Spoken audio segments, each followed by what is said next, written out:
ويا أهلا وسهلا ومن طور الغيبات والجاب جاب الغنايم.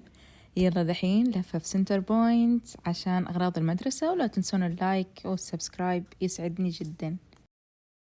بسم الله، نبدأ بأكثر شخصية شادن تحبها واللي جانتني فيها اللي هي كرومي. هي شنطة من الشنط حقت كرومي، ولكن شوفوا حجمها، ولكن هذه ما تناسب العمر شادن. أحس هذه حقة الكي جي ممكن، يعني الروضة وكذا. هذه سعرها بكم الشنطة؟ أنا يهمني إني أقول لكم الأسعار أكثر. هذه 129، طبعا هذه تكون الحالة 129. هذا غير الزمزمية، أنا يهمني الزمزمية تكون خفيفة، هذه شوي ثقيلة. أوكي، طبعا هذه المقلمية حقتها فيها جيبين، سستتين، واحدة هنا واحدة هنا. أنا الشيء هذا بصراحة أحاول إني أجيبه لشادن، لأنه جهة تحط فيها أقلام الحبر بما أنها رايحة رابع، والجهة الثانية تحط فيها أقلام الرصاص والألوان الخشبية. شوفوا عندكم هذا اللانش بوكس حقها، تقسيمته مرة حلوة، 4 أقسام كذا، لكن ما أدري، ما حبيت إنه شفاف بصراحة. شفاف مرة ما حبيت شفاف. هذه تشكيلة كرومي. على فكرة أنا رحت فرع ذا فيليج كانوا عندهم تشكيلات أكثر. هذه ميني ماوس مرة طرية حلوة. سعرها كم عندكم؟ سعرها 129. طبعا زي ما قلت لكم كل قطعة لحالها، بدون زمزمية بدون شيء. زمزميتها سلمكم الله 75 ريال. هذه طبعا أنا ما راح أشتري النوعيات هذه الشادن، هي ما تحبها، ولكن يعني نصورها لكم. كل أغلب الزمزميات 75، والنوعية هذه من الشنط أغلبها 129. شوفوا هذه برضو زي ما قلت لكم سحابين، مرة تيجي حلوة. اللانش بوكس هذا إيش؟ بنتو بوكس، ما أعرف يعني إيش بصراحة. مرة من المزعجين ذول اللي جنبي. شوف سعره 139. ما إيش فيهم الناس صاروا غاليين كذا، أحس الأسعار صارت مبالغ فيها بصراحة. هذه برضو ميني ماوس. إيش كمان عندنا الشخصية هذه حقت فروزن. خلاص راحت عليك يا إلسا، جات بدالك كرومي. هذه هي تشكيلة إلسا للبنات اللي يحبون فروزن. هذه أحس النوعية هذه، تعالوا شوفوها، النوعية هذه تنفع للروضة صراحة، يعني أشكال الروضة. حتى أساسا سعرها أرخص، 159. حقيبة الظهر بعجلات، يكون طبعا فيها نفس هذه المرفقات اللي هنا، اللي هي شنطة الفسحة والمقلمية والزمزمية. هذه ما أعرف إذا اللانش بوكس ده معاها أو لا. ترى أيوة، حتى هذه الشخصية هابين فيها الفترة هذه، ما أدري إيش عندهم البنات. وهنا برضو هذه شخصيات اليونيكورن. هذه هي المقلمية، هذه أتذكر جبتها لشادن السنة اللي فاتت، فيها آلة حاسبة تقول لي حغش في الاختبار منها. شوفوا الزر هذا يطلع لكم الحاسبة، الزر هذا على قول شوشة درج سري، هذا يطلع لك البراية، وهذا برضو يطلع ما ادري وشو درج سري. هذه هي المقلمية، نرجعها.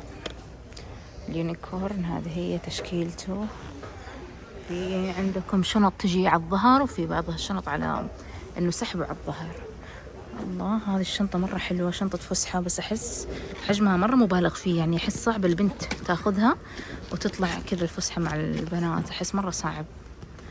كبيرة، لأنه كبيرة مرة، يعني حلو يكون شيء فيه خفيف صغير. نجي لهذه حقة الروضة. أنا أشوف هذه حقة الروضة، شوف كيف صغيرة، ما تيجي شبر ونص أو شبرين. برضو كرومي. هذه 109، شنطة الفسحة مع الشنطة مع المقلمية. هذه هي الأشكال حقة الروضة. ستيتش. هذه هلو كيتي 89، برضو شنطة فسحة وشنطة ظهر.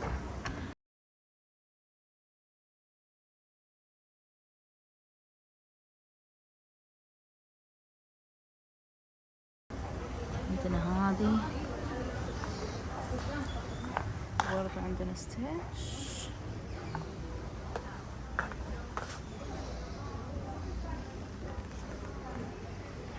هنا 3 مرة حلو، بارزة هذه. فيها تشيك حلو بصراحة. طبعا مع ملحقاتها. وهذه الزمزمية ايش مكتوب؟ شي ان، لا مو شي ان، شاين، معليش لخبط. هذه حقت المتوسط والثانوي، قريبة من بولو، ما يبغون لا شخصيات كرتونية ولا حاجة، مرة خفيفة خفيفة خفيفة خفيفة. راح استمتع على المتوسط والثانوي، أو ممكن للنادي، ماني عارفة. في هذه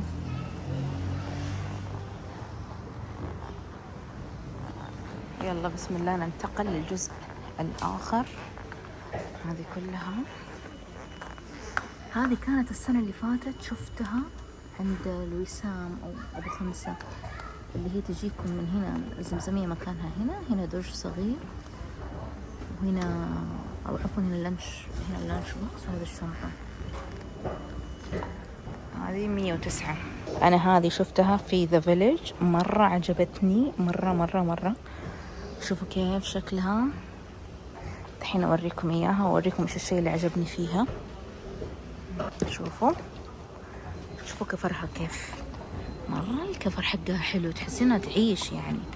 الكفر حقها حلو. بعدين شوفوا لو تلاحظون في قاعدة من تحت، يعني الشنطة واضح إنه سعرها فيها، فاهمين؟ يجي هذه معاها كمان، طبعا يجي معاها هذه الشنطة. ولكن عيب هذه الشنطة إيش هو؟ الحين أقول لكم عيبها، اللي هي العصاية هذه اللي تكون واحدة، هذه مع الحركة وكذا تقوم تتهزز، عرفتوا؟ فما تعيش، أحسها طويل، حتى المقلمية معاها فما تعيش طويل بصراحة. فهذا اللي هربني منها. اللي أحسها تعيش اللي يجيكم حقها العصاية زي كذا 2، هذه أحسها هي اللي تزبط، هي اللي تعيش، خصوصا البنات يجرونها جر على الكراسي على الدرج. في عندكم هذه الأشكال مرة حلوة. أنا طبعا في البداية دايما أروح أحاول أنا أشوف كل شيء بنفسي وأضبط الأسعار، وأرجع البيت أقترح الشادن تاخذ أشكال معينة عشان ما تتعبني في إنها مثلا تاخذ شيء ما هو مناسب لميزانيتي. شوفوا هذه شخصية الطفولة، إيش اسمها؟ هيلو كيتي. وهذه برضه شنطة الفسحة حقتها، بس إنه مرة كبيرة حجمها. إيش هذا؟ مرة كبيرة، شبرين، قريبة من حجم هذه. سلامات. عندكم هذا اللانش بوكس، سعره مو واضح، ما أدري وين سعره.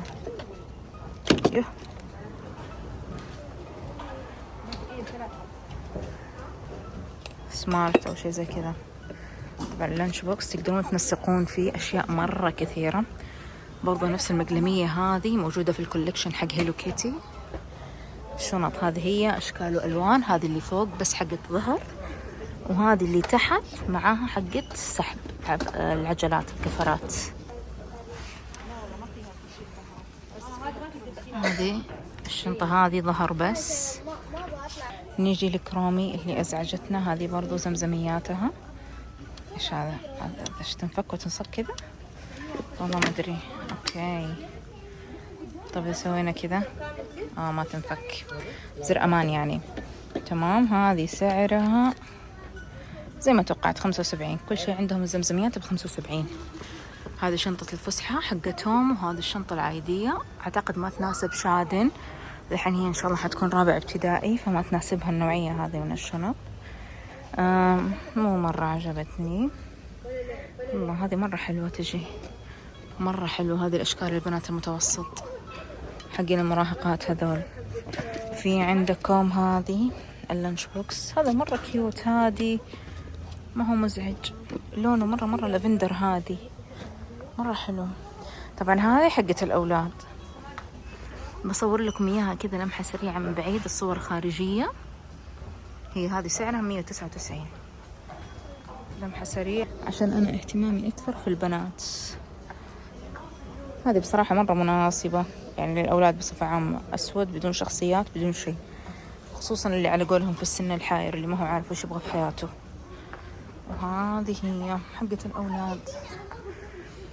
نيجي لعالم الباربي. باربي باربي باربي وستيتش، هذه كلها جهة اللانش بوكس. هذه الزمزميات مرة حلوة للأطفال. هنا برضو مرة جميلة. سبايدر مان، ماني عارفة فهد إيش أجيب له شخصية. هذا لو أقدر أفتحه، أعتقد هذا اللي يجي فيه له زي كيف اللي هي زي الزبدية كذا، تقدرون تحطون سائل فيها. كم سعره؟ 179. اي أعتقد هذا جبار يعني شوية. هذه معدن كذا ترجع. اوكي ما اعرف كيف، سوري يعني.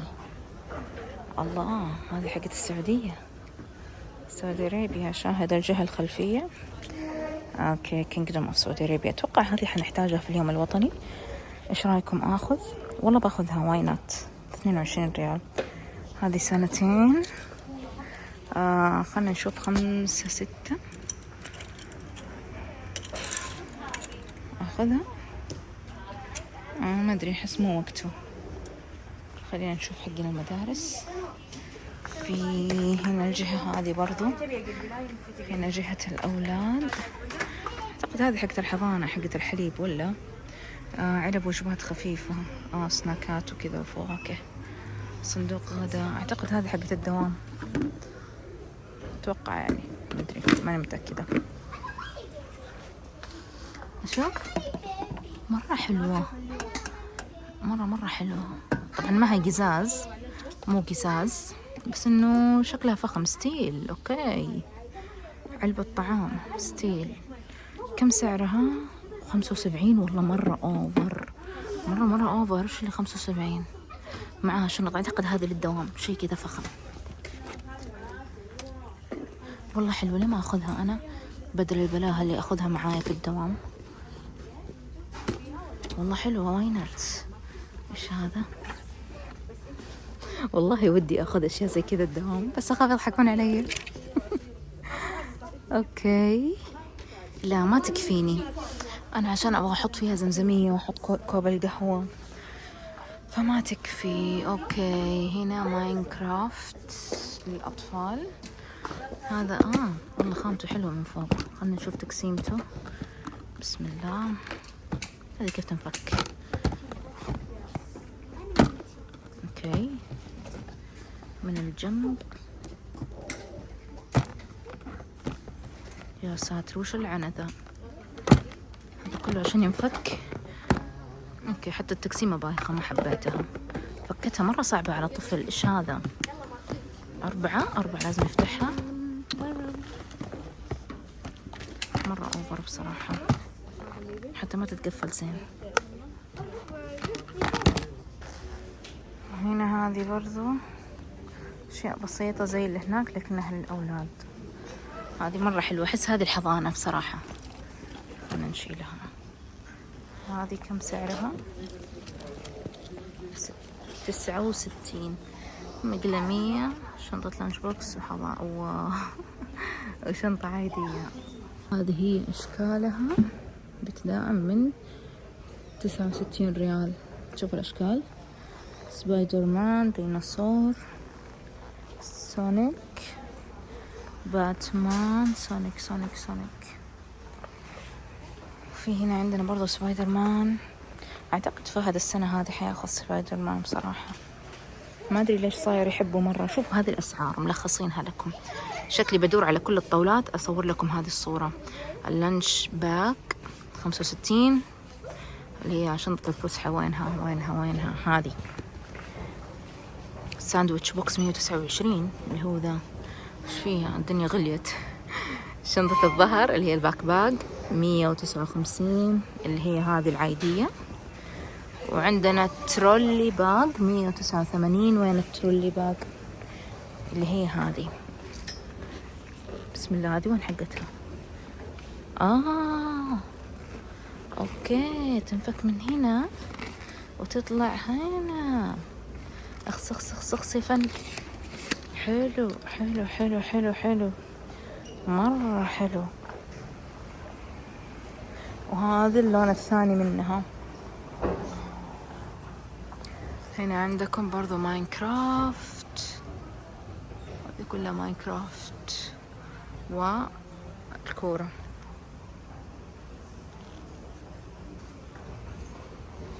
في برضو عندكم هذه الشنط، هذه الأشكال، سبايدر مان، باتمان. في عندكم حاجة هنا عشان كأس العالم، خفيفة كذا ظريفة حلوة. أحس هذه حلوة للنادي صح؟ ولا ايش رايكم؟ قماشها مرة كويس، 129 ريال. في لانش بوكس معاها، صايرة كلها معدن، أو كلها، كثير مرة منها معدن. وفي هذه اللي بالعجلات. تمام يا جماعة، ترى أنا رحت ذا فيليج، في عندهم أشياء وتشكيلات أكثر بكثير وأحلى بكثير، لكن للأسف اللي في ذا فيليج الصوت ما كان مرة واضح، فاضطريت إني أروح الفرع حق أبحر الشمالية عشان أصور لكم المقاطع اللي أنا قاعدة أصورها الآن. ولكن الأشكال اللي ما هي موجودة، الفيديوهات حق ذا فيليج حنزلها الحين. صح إن صوتها شوية ما هو تمام، ولكن أهم شيء إنكم تشوفونها وتستفيدون منها. اللي أبغى أقوله إنه الفروع مو كلها زي بعض. خلاص هنا الألعاب، والله أبدا ما هو زي فرع ذا فيليج. في شنطة مرة عجبتني في ذا فيليج، أبغى أوريكم إياها، باخذها لشوشو، للأسف ما هي موجودة للأسف. فما راح أجيب شادن الفرع هذا، بوديها فرع ذا فيليج، أحلى بكثير وفي له خيارات أكثر بكثير بكثير بكثير بكثير. لاني أدور، معقول ما في للدرجة هذه الاختلاف؟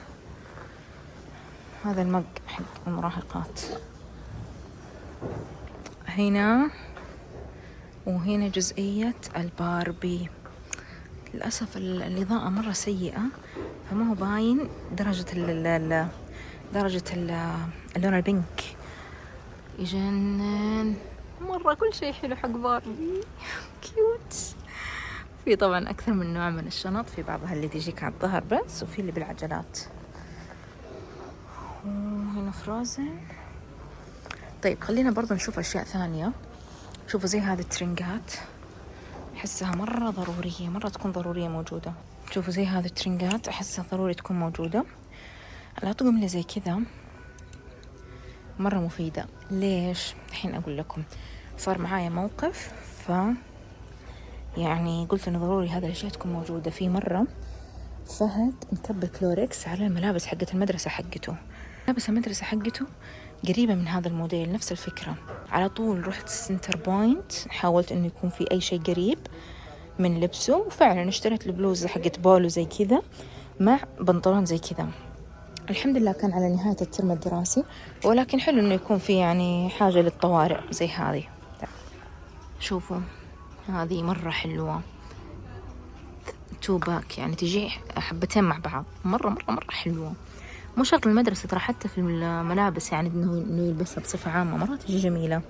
شوفوا عندكم هنا في قمصان، لكن بصراحة قماشها من النوع اللي حر، ما ينفع للأطفال، هذه ما تنفع. أعطيكم إياها. أيوة اشتريت له زي هذا الموديل لما نحصل الطوارئ اللي عندنا. ولكن شوفوا هذا قماشه سيء، في داخل فيه كذا على بولستر، مرة قماشه مو حلو للأطفال. اللي اشتريته قماشه كان أفضل. شوفوا هنا مكتوب قمصان للأولاد، مرة حلوة هذه الأشياء، مرة مرة حلوة. كمان في المدارس الخاصة ترى بعض المدارس الخاصة تكون يبيعون القطع هذه بفلوس، ما تجي فري، ما تجي مجانية مع يعني في المدارس اللي ما يعطونها مجاني ترى القطع تكون مرة غالية. يعني تيشيرت زي كذا ترى يكون 270 ريال. ليه؟ حرام. وممكن انه يخرب اي وقت، وممكن انه ينكب عليه حبر، حرام معليش. والاطفال اصلا يحتاجون الاكثر من شيء، الاكثر من غيار، وطبيعي جدا انه يجيك مبقع بالحبر. فبصراحة انا ماني قاعدة اقول لحد يشتري من المدارس، بالعكس خذوا، ولكن ضروري يكون في شيء زي كذا عندكم احتياط. في برضو منها اللون الكحلي. الحين هذه المرايين للمدارس الحكومية، هذه المرايين للمدارس الحكومية. شوفوا كيف اللياقة من هنا، هذا الموديل مرة حلو من هنا، عندكم حزام من ورا، حزام. جيوب ما في جيوب، أتأكد لكم. أي والله جيب ما في إلا، ولا استغفر الله هذا جيب. في جيوب من هنا. وهذه القميص. أتذكر ماما كانت تشتري لنا 3 قمصان ومريولين 2، عرفتوا؟ القمصان عليها استهلاك أكثر. هذه برضو من الشنط. وفي طبعا للصيف قمصان زي كذا. هذه للمراهقات مرة حلوة ترى، عن تجربة. يا عمري هذا شكله حق الروضة. المرايل ضروري ضروري ضروري. ليجنز مرة ضروري بالنسبة لي. الليجنز هذا الطويل أنا ما أستعمله. أول شيء ما استعمله الشادن. أول شيء لما ترفع تجري كذا ومن تحت يبان الليجنز، الشكل أصلا مو حلو، يقعدون يطقطقون على بعض البنات. فخلاص صرت أشتري لها اللي عند الركبة. أخذ لها من نعومي، ترى ما قد جربت حق سنتر بوينت، أنا أخذ من نعومي. أوكي. وكمان الجاكيت هذا، الجاكيت هذا أنا اشتريته الشادن. شوف كم سعره، 39. اشتريت شبيهه، ما هو بنفس السعر ذا. إيش الصوت ذا؟ اشتريت شبيهه، كان أثقل من جوا. ليه؟ لأنه يعطونا اليونيفورم مجانا، ولكن الجاكيت بحدود 300 ريال. ما أدري، أحس حرام أحط فيه 300 وأنا أقدر أشتريه من سنتر بوينت نفس اللون نفس الخامة بسعر أقل. فأخذته لها من سنتر بوينت. هذا برضو المقاسات الأصغر. عندكم هذه حقت بولو منتشرة مرة في سنتر بوينت، في العيال والبنات للكل. في هذا برضو مرة كيوت، الأبيض والبنك. في موديلات ثانية للمرايل الحكومية. هذا موديل. اوكي هذا هو ملبوس. هذا هذه الظهر حقت المتوسطة، التنورة الكحلي صح؟ ايوه التنورة. قماشها مو حلو من النهاية. قماش التنورة هذه مو حلو، قماشه مو حلو، على ستان جاي مرة مو مريح في جو جدة خصوصا. شوفوا هذا موديل حلو كمان. هذا قماش مو حلو. حقين المرايل الحكومية القماش هذا مرة سيء، في له بولستر، مرة مو حلو مرة. لكن هذا قطني، هذا مناسب، وهذا نوعا ما مناسب. لكن اللي قبل شوي وريتكم اياها مي حلوة. اوكي هذا حلو برضو، يناسب في الشتاء، في شورتات. انا الى الان فهد ماني عارفة ايش الزي حقه. انا بحطه في مدرسة الأندلس فماني عارفة، فبشوف الزي وبعدين برجع اشتري له اذا احتجت. هذه بكلات المدرسة. هذه ملابس بصفة عامة لسنتر بوينت. هذه ممكن تكون للرياضة. ايش هذا؟ اشتريت لها هذا من ذا فيليج نفس الفرع. الله يجنن الجاكيت، خامته مرة مرة حلو. اشتري لها، تحب هذا الموديل هي. طبعا انا زي ما قلت لكم جاية اشوف الوضع بعدين بجيبهم، ولكن شكلي بجيبهم الفرع حق ذا فيليج، لانه زي ما قلت لكم الفرع هذا مرة محدودة خياراته، مرة محدودة. فبصراحة هذا فرع جدة، فرع أبحر الشمالية، أبدا ما حبيته. في له تقريبا بس نص الجمال اللي شفته في ذا فيليج. هذه 5 in 1 109 ريال. وهذه هي الحصيلة من سنتر بوينت فرع أبحر الشمالية. بوريكم دحين الفيديوهات حقت فرع ذا فيليج. أنا ما نزلتها، كان الصوت يعني مو تمام، لكن بضطر اني انزل عشان تستفيدون. اكتشفت انه حتى ذا فيليج ما عندهم الاشياء اللي موجودة في ابحر. اليوم في سنتر بوينت شعرت بالشعور الحلو ايام المدرسة، يوم كانت المتعة يوم نقضي افراغ المدرسة. شوفوا التشكيلة اللي منزلينها سنتر بوينت، طبعا معاها شنطة الفسحة هذه. شوفوا الاسعار، تفصيل مكتوبة. الزمزميات هذه مرة حلوة، تجنن كذا مصاص. هذه شنط اللانش بوكس مرة حلوة، فيها أكثر من سحاب.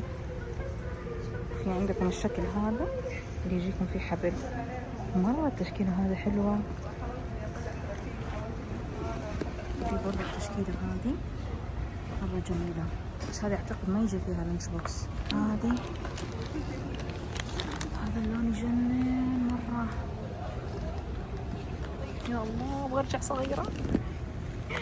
وهذه الزمزمية حقته. انا يهمني في الزمزمية انها تكون مصاص، اذا كانت مفتوحة حتنكب 100%. واللانش بوكس يجي كذا مرة مرتب، بس هذا طبعا مو تبعه، بس انه الله والله حلو للدوام. 4 أقسام مرة جميل. طبعا في المقلميات، شنطة اللانش بوكس، وهذه حقنا الروضة مرة حلوة، نجمة صعنون مرة. شنطة الفسحة والمقلمية. هذه التشكيلة برضه، هذه تنفع الفحودي والصوبات. هذه حقت شو اسمه شركة المرعبين المحدودة. مرة في تشكيلات حلوة. وفي هذه والله شوفوا الأسعار 89 ريال. تصدقون هذه أحلى، أحس ألوانها أهدى من الكوليكشن اللي هناك. ألوانها مرة هادية كذا باستيل. خلينا نشوفها من هنا. الله يا الليموني مع الموف اللافندر يجنن. اللي يحبون الأشياء الهادية أحس هذول بناتها متوسط حتناسبهم.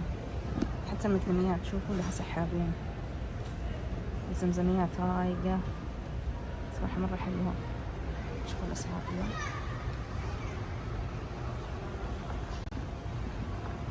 نجي هنا حقة العيال، طبعا I don't care فيهم. أهم شي يشدونا عندي. هذه تحسونها للروضة كذا، الأشكال ما أشكال الروضة، ما هي أشكال بنات المدارس. عندكم هذه الأشياء كمان مرة حلوة. شوفوا هذه الفراشات تجي بارزة كذا مرة حلوة. هذه طبعا أغراض الأولاد. حقة البنات هذه هي عبارة عن 3 قطع تجيكم باكج. القطعة اللي وريتكم إياها قبل أنت تختارين إيش اللي يعجبك. هذه شنطة فسحة مع مقلمية مع الشنطة الأساسية وبالكفرات حقتها. طيب الظهر العجلات 199. خلنا نشوف في للظهر. ما يمديها تشيلها عن ظهرها. في عندكم الشكل هذا، الأشكال هذه مرة حلوة. الأشكال هذه مرة واضح إنها فخمة. شوف والله حبيتها. قاعدة من تحت، خلني أحط الزوم.